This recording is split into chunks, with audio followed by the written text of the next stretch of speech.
शुरू अल्लाह के नाम से जो बड़ा मेहरबान निहायत रहम वाला है। अस्सलाम वालेकुम मेरी प्यारी यूट्यूब फैमिली, कैसे हैं आप? उम्मीद है सब खैरियत से होंगे, खुश होंगे, आबाद होंगे, हैप्पी होंगे। मेरी दुआ है आप जहाँ भी रहें हैप्पी रहें, खुश रहें, हमेशा अच्छे और हेल्थी खाने खाते रहें और मेरे साथ रहेंगे तो इंशाअल्लाह ताला अच्छे और टेस्टी खाने खाते रहेंगे।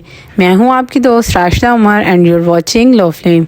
अगर मेरे चैनल को अभी तक सब्सक्राइब नहीं किया तो फ़ौरन से मेरे चैनल को सब्सक्राइब कर लें, शुक्रिया। बस जी, ईद आने वाली है तो ईद की तैयारी शुरू कर दीजिए और ये कबाब बनाकर स्टोर कर लीजिए और एक परफेक्ट रेसिपी के लिए वीडियो को एंड तक देखिएगा। तो चलिए आइए आज की टेस्टी सी रेसिपी स्टार्ट करते हैं। आज हम बनाने जा रहे हैं बहुत ही मज़ेदार किस्म के पोटैटो स्नैक्स। जी हाँ, ये बहुत ही यूनिक और हेल्दी हैं, तो आप इनको ट्राई ज़रूर कीजिएगा। जिसके लिए मैंने सबसे पहले बॉयल्ड आलू ले लिए हैं, ये 3 से 4 अदद हैं। बस इन आलुओं को आपने किसी मैशर की मदद से अच्छी तरह से मैश कर लेना है और सारे इसके लम्स वगैरह जो हैं वो ख़त्म कर देने हैं।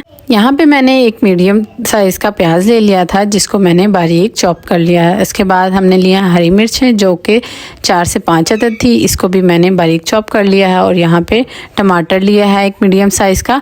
टमाटर के मैंने बीज निकाल दिए थे। टमाटर का आपने सिर्फ बाहर वाला हिस्सा यूज़ करना है। स्पाइसेस में मैंने यहाँ पे हाफ टेबल स्पून के करीब लाल मिर्च ली है, हाफ टेबल स्पून यहाँ पे कुटा हुआ धनिया डालेंगे और हाफ टेबल स्पून मैंने ये काली मिर्च ली है। बस अब स्पाइसेस डालने के बाद इसके अंदर तकरीबन 2 टेबल स्पून के करीब हमने कॉर्नफ्लावर डाल लेना है। कॉर्नफ्लावर हम बाइंडिंग के लिए डालेंगे, इससे बहुत अच्छी बाइंडिंग आएगी। बस जी, अब हमने इन तमाम चीज़ों को करना है अच्छी तरह से मिक्स और इस मसाले को एक जान कर लेना है।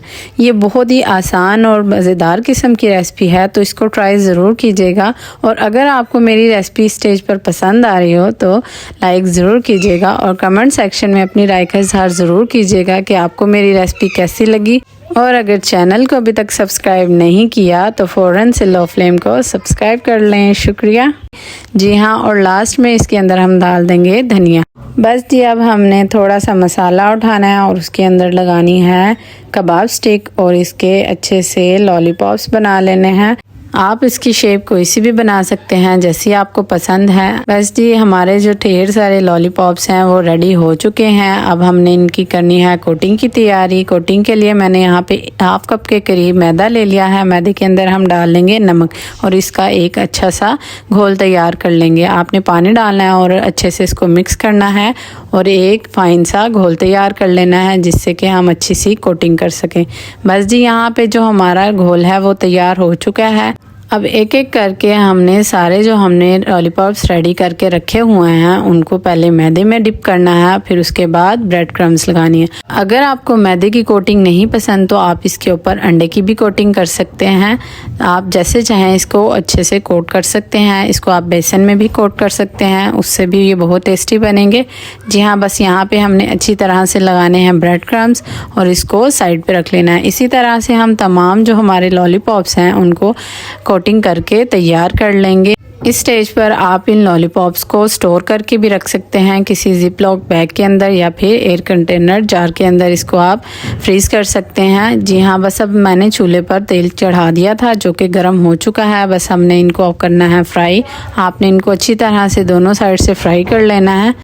इसको हम लो टू मीडियम फ्लेम पर फ्राई करेंगे और बहुत ही मज़ेदार और क्रिस्पी किस्म के बनाकर तैयार कर लेंगे। अगर आपको मेरी रेसिपी स्टेज पर पसंद आ रही हो तो लाइक ज़रूर कीजिएगा और कमेंट सेक्शन में अपनी राय का इजहार ज़रूर कीजिएगा कि आपको मेरी रेसिपी कैसी लगी।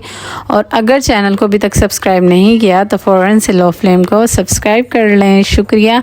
जी हाँ, ये देखिए हमारे जो लॉलीपॉप्स हैं वो रेडी हो चुके हैं। अब बस हमने इनको डिश आउट करना है और ऑयल में से रिमूव कर लेना है। रेसिपी ज़रूर ट्राई कीजिएगा और अपने प्यारों को तो ज़रूर खिलाइएगा। बस जी, अब मुझे दीजिए इजाज़त। इंशाअल्लाह ताला नेक्स्ट रेसिपी में मुलाकात होगी, तो तब तक के लिए अल्लाह हाफिज़ and stay tuned for my recipes and enjoy the recipe.